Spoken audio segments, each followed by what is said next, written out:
And we'd now like to move on to the third session, which covers the challenges of analysing multi-generational linked data. I welcome back Professor Nix, Dr. Hamad, and Professor Milne. Thank you. Okay, and I'm going to start off this session, and I'll be talking about working with some of the risk prediction models that we've done in Manitoba, Canada, to analyze our multi-generational linked data. At the outset, Dr. Hamad referred to a variety of use cases with multi-generational data, and so I'm going to be focusing on disease risk prediction as a use case and demonstrate some of the analytic challenges that can arise and also how we measure.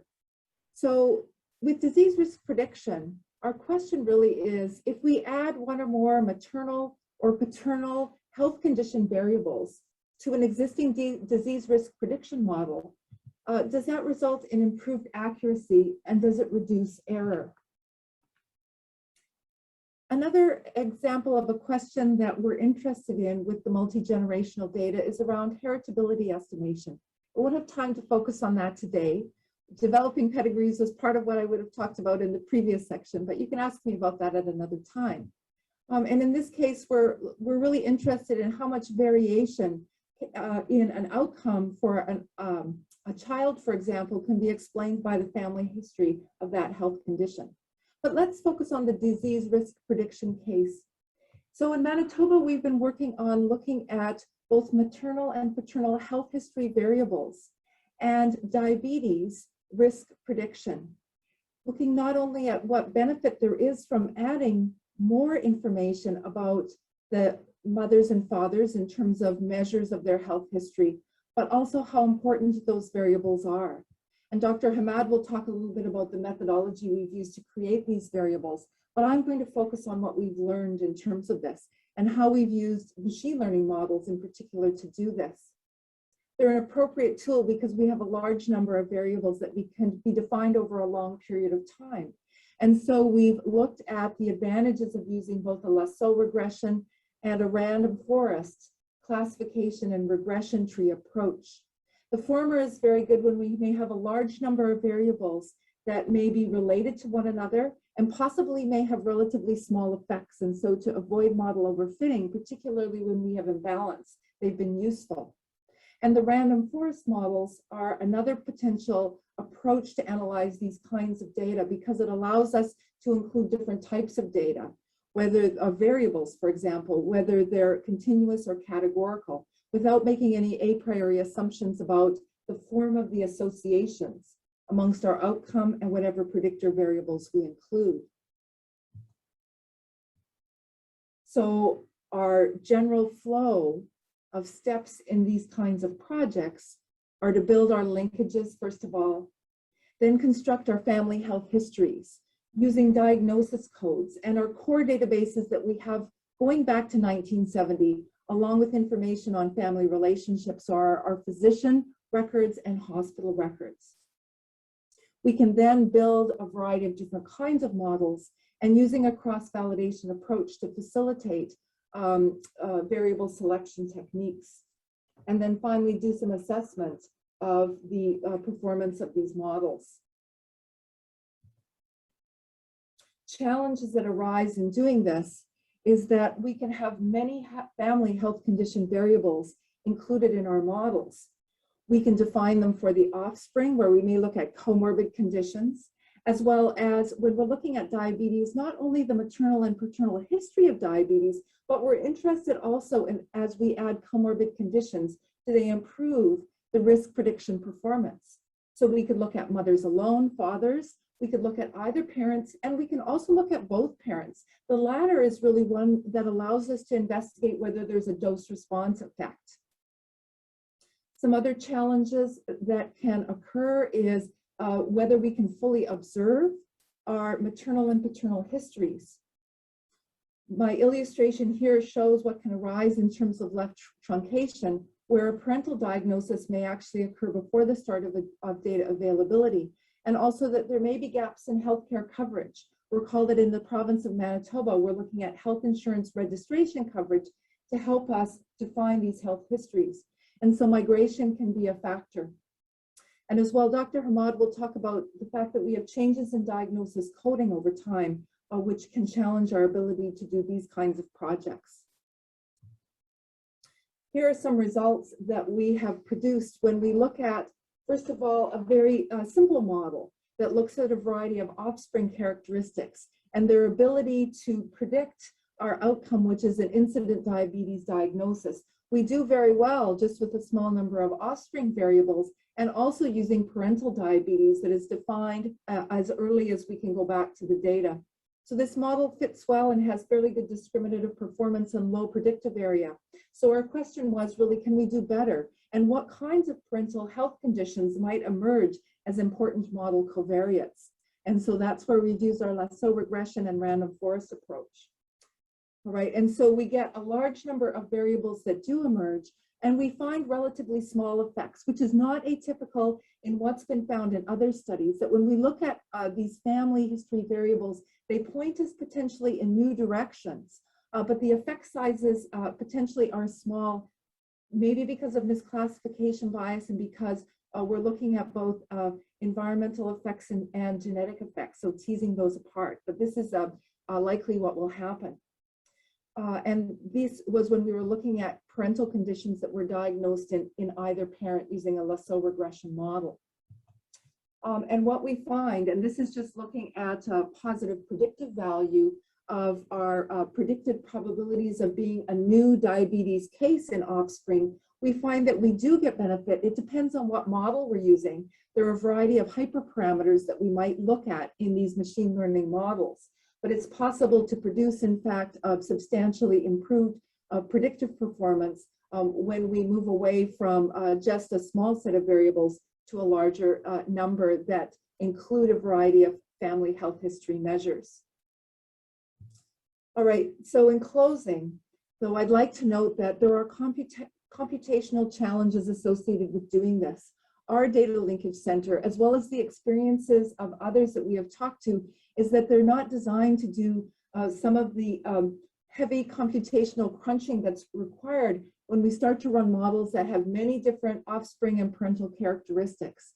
And when we can consider that there are a variety of model hyperparameters that we must consider. The fact that we often are looking at rare health conditions in these types of studies that we may also have sparse covariates may result in challenges in model fitting and a failure of model convergence. And of course, there are many potential biases, and I believe that Barry's going to talk about some of these issues in his presentation. And so when we go to publish, this can also be challenging because we must address multiple reviewer concerns about why we may identify the effects that we do.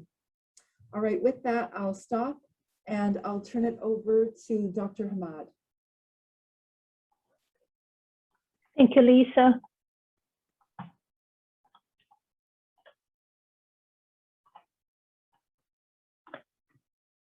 All right, so for this pre-presentation, I will provide an overview of the barriers of working with ICD-coded data when we want to construct disease histories using multiple decades of data.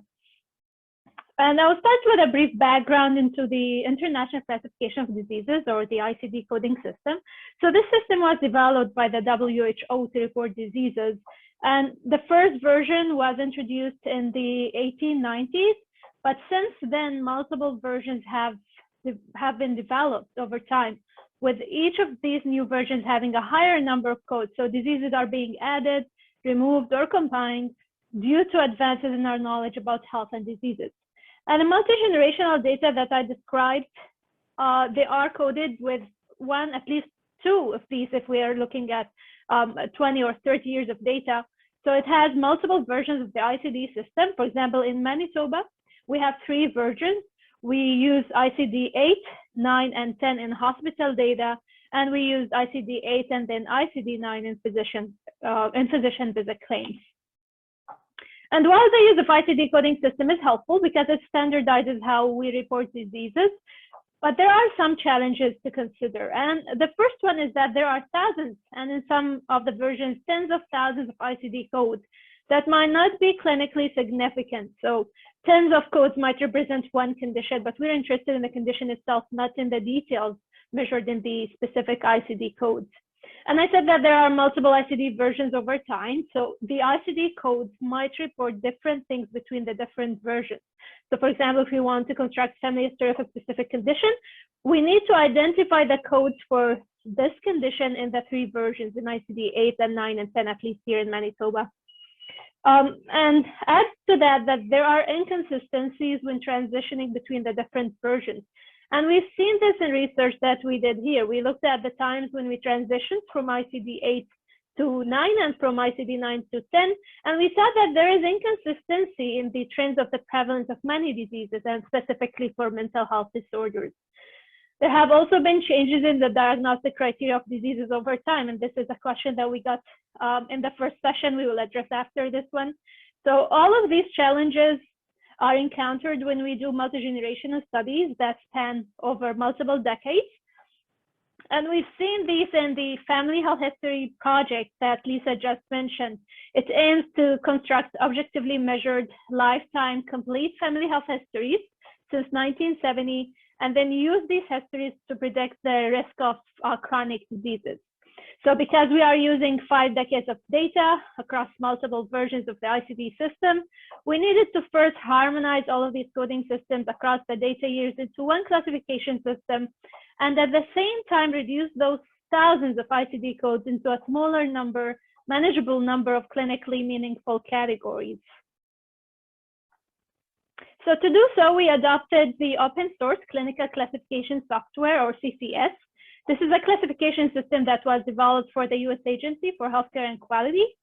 The CCS provides validated crosswalks for categorizing diagnoses in ICD-9 and ICD-10 into about 250 categories of mutually exclusive health conditions. However, we couldn't just apply the CCS immediately in our data because the CCS system requires the full length, the 5-digit ICD codes. And this wasn't how our codes are reported in physician visits in Manitoba. We only have truncated 3-digit ICD codes.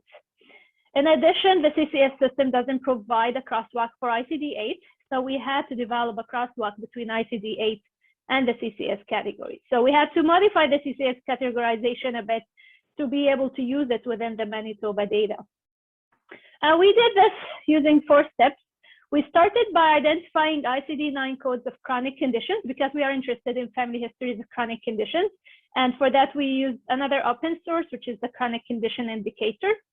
In the second step, we used the existing CCS crosswalks to classify our ICD-9 codes into the CCS categories. But again, because we didn't have the full length codes, there was a proportion of those ICD-9 codes that mapped to multiple CCS categories. So we had 2 team members to independently look at these codes that had some overlap in the mapping, and then make a decision either to combine the CCS categories or assign the code to a single CCS category. And at the end of this step, we ended up with an adopted list of the CCS categories of 130 categories of mutually exclusive health conditions. In the third step, we created a crosswalk between ICD-8 and those 130 CCS categories, and that was informed by available crosswalks between ICD-9 and ICD-8, and was also done by 2 team members independently. And finally, in the fourth step, we did the same with ICD-10, so we mapped the ICD-10 into the 130 CCS categories, again using available crosswalks between ICD-10 and ICD-9. And by the end of this process, we had mapped 3 ICD versions into one system with 130 mutually exclusive categories of chronic health conditions. So for each of these categories, we list the assigned ICD-8, 9, and 10 codes. And because this is a comprehensive list, it includes all of the diagnostic codes of chronic conditions, it can be used in future studies in and beyond Manitoba. So we use this map to create the lifetime family health histories of 130 categories for all of our offspring, for their parents, and for their grandparents as well. There are other approaches around these barriers of the ICD coding system. For example, we can limit our data years to a single ICD version. So we can limit the study period to a time where both hospitals and physician visits used only ICD-9, for example. But this will limit our data use significantly and limit the time that we have to capture family health histories. There will no longer be lifetime family health histories. We can use disease-specific conditions, and that's if we're interested in identifying a few family health histories. So we can look into the literature for standard case definitions for each of these conditions. But we were interested in complete family health histories, so this approach wouldn't be feasible.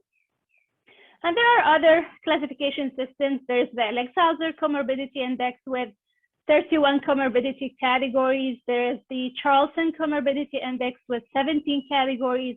But again, for our purpose, which is a prediction of these conditions, we needed a large number of family health histories to maximize the prediction performance of the models. And keep in mind, if you're using any of these approaches, they're based mainly on ICD-9 and 10. So if your data go back to the ICD-8 era, you still have to map those ICD-8 to the categories of health conditions. So this was a brief overview of some of the challenges of using ICD-coded data that span multiple decades and some approaches to overcome these challenges. I'll turn it over to Barry.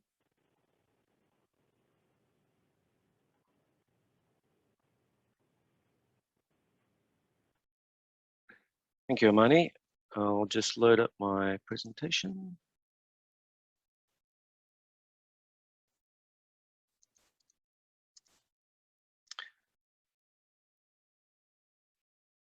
Okay, so I thought I'd just give a very brief overview of some of the biases and also a bit of a chat about confounding that may arise in family link studies, and it certainly won't cover all of them. I'll just cover off 4 things that occur to me may happen when you use this type of data. So the issues I'm going to cover off, I mean, the main one that's been, well, the main one, I want to talk about 2 examples where the reliance on service use and administrative data may cause some issues, or at least, very least, something you have to be aware of. And the things I'm thinking about here is that because they are largely service use databases, you've got people who seek treatment for disease, not necessarily all those with disease. And there may be biases in who seeks treatment for disease, or access barriers that mean that some people who have a disease or a disorder or a condition don't seek treatment for that. And one where this has been made very clear in multiple jurisdictions is there's a big difference between those who are caught, arrested, convicted for crimes, not necessarily those who commit crimes. And there are systematic biases in who is arrested, convicted for crimes. And what we're dealing with when we're dealing with administrative data sources generally, or service use data sources generally, for family analysis and for other analyses, are usually these service use data sets that may have these types of biases in them. To some extent, you can get around this by just describing your phenotype correctly. It's service use for a disease, not the disease itself, or being convicted of a crime, not committing a crime itself. But I think that sometimes gets lost in translation, so it's just worth being made aware of what some of these biases are doing. So I'll talk about 2 examples of how this might affect family and generational studies, and then briefly talk about the impact of confounding and methods to address confounding, some of which were gone through by Lisa and Amani previously, and also just a made-up example of how missed links may impact results. There was a question in the chat, I think, about a formal analysis to assess the linkage bias. That's something I've got a PhD student working on now, looking at both missed links and false links. And in the data that we deal with, our hypothesis, at least, is that missed links are likely to cause more problems because there's more of them. And with the false links, you're likely to get a similar person anyway. But that's yet to be seen. It's work that we're undertaking. Okay, my background's in mental health and also in family history of mental health before I started working on administrative data and family link data. But there's some evidence that familial cases are more likely to seek treatment for some diseases. So classic study by Ken Kendler in 1995, where he controlled for things that predict seeking treatment for disease, controlling for disease severity and other factors associated with treatment, depressed individuals are more likely to seek treatment, and also to seek it earlier if they have a family member who has been treated for depression. And it's unclear exactly why this is, but one reason might be that could work both ways. You might be a sufferer of disease and you see other people in your family with that disease or with depression in this case, and they're getting treatment for it, and you think, I should get treatment myself. Or more likely, I think the other way, where the person who has sought treatment says, I can recognize this condition in you, you need to seek treatment. The upshot of this is that estimates of familial associations and associations with earlier onset may be biased upwards if you only study treated samples. Kendler suggests in that paper, 1995 paper, that the bias is probably small, but it's a bias nonetheless. One thing that I published there by myself and colleagues that was part of my PhD, where I was not finding associations between family history and earlier onset of alcohol dependence, drug dependence, anxiety disorders, and depression. I went looking in the literature, and most of the literature which had found an association was based on treated samples, suggesting there was some sort of bias going on there. I was using collected data. Another area that you have to be aware of is that focusing on service use treatment may give misleading trends. So this is work done by a couple of colleagues, Charlotte Svardal and Stephanie D'Souza, where they're looking at depression and pregnancy based on people who are getting medicated, and that covers off most of the treatment for depression in New Zealand. You could get hospitalized for depression, but it's very severe. There's community treatment, but there's a long waiting list in New Zealand. And so the primary treatment that you can detect, at least, is medication. What I've shown there is a fairly clear trend on medication for depression in pregnancy, trend by ethnicity, where European mothers are more likely to get treated for depression than Māori, Pacific, or Asian mothers. But if you run a screen on them, the Edinburgh Depression Inventory, you see a completely different result, where it looks like Pacifica mothers are far more likely to have depression than Māori, European, and Asian are very similar there. What are the impacts on intergenerational analyses? Hard to know, but I think group differences may be hard to interpret. In particular, what you may be getting is far more severe cases are getting medicated amongst the Pacific and Asian populations than amongst the European populations. And you may see stronger associations for that very reason, because it's depression driving it, not the medication, for instance. Okay, so moving on to the impacts of confounding, and some of this has been covered off by Amani talking about sibling analyses. This is from a review article by Suzanne et al. And using the example here of wanting to see if prenatal antidepressant exposure has an impact on neurodevelopmental problems such as autism spectrum disorder or ADHD. And so the hypothesis is that prenatal antidepressant exposure through the mechanism of disrupted serotonin function or adverse birth outcomes affects neurodevelopmental problems such as ASD or ADHD. But there's various confounds here. So those who receive antidepressants are likely depressed or perhaps anxious, and maybe that's driving both the getting the antidepressant and also having a child with these conditions. There may be various environmental impacts on all of these things that may confound, as well as genetic factors. A genetic predisposition for both depression and ASD would cause this association that isn't to do with the fact that the mother has received an antidepressant. So there's various methods that, again, Amani's touched off some of these, that can be used with family-linked data to try and account for some of this confounding. One is the comparisons of differentially exposed siblings. So you've got one pregnancy where the mother used antidepressants and another pregnancy when she didn't. And that's able to account for unmeasured confounders shared by siblings or shared by different pregnancies. For instance, maternal characteristics, home environment, the genes shared by the siblings. Then you could also compare with use that you should expect would not have a biological effect. So the use of the medication prior to pregnancy rather than during pregnancy, if that still shows an effect, it may suggest it's confounded. Or another thing that has happened is look at the medication used by the fathers, which shouldn't affect, if you expect the mechanism to be in utero, the father's use shouldn't affect that, so you can look at that as a comparison. And another one is to do a comparison with other maternal exposures that isn't antidepressant use. So if you're seeing similar associations with other psychotropic medicines, then the association is not specific to the exposure under investigation. At the very least, it may actually be due to a general propensity to be medicated. Hard to know, but those are sorts of techniques that could be used with the types of family linkages that have been described in this session. But even then, as Sujan and all point out, it's not immune from confounding.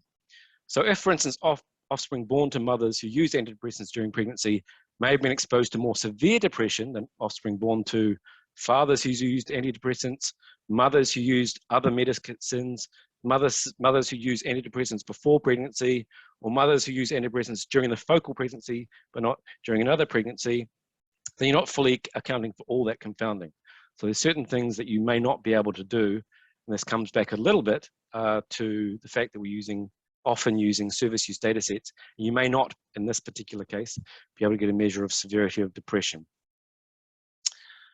And just to finish off, I'll run through a made-up example where you may get biased estimates by differential missed links. So suppose this is the real case where you want to look at the association, the family history association between diabetes in a parent and diabetes in offspring of that parent.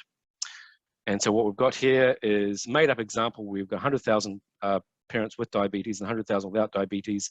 We follow them through and we find a different number of parents with this diabetes have children who also have diabetes, ending up with a risk ratio of 1.8. If you have non-differential mislinks, or at least only differential in this case by the exposure and not by both, you're fine. You still get the correct estimate, where this is the actual estimate of 1.8. If the links that are missed may be differential by exposure, but not by both the exposure and the outcome, you should still estimate that correctly. But if you get mislinks that are differential by both, so for instance, in this case, parents with diabetes who also have a child with diabetes, there's a 90% chance of linkage, but parents with diabetes where their child didn't have diabetes, there's only 80% chance of linkage. And it's the same regardless amongst parents without diabetes. You're getting a slightly biased estimate there. Now, this is a made-up example, but it just shows, in theory, how mislinks can cause bias to estimates. And often you won't know how these mislinks are playing out or where these mislinks exist. Anyway, so as I say, that was just a quick run through of some of the biases that may exist and some confounding that you may be able to account for and some that you may not. And by no means exhaustive. There are no doubt a ton of other biases and other ways to confound that I haven't covered off.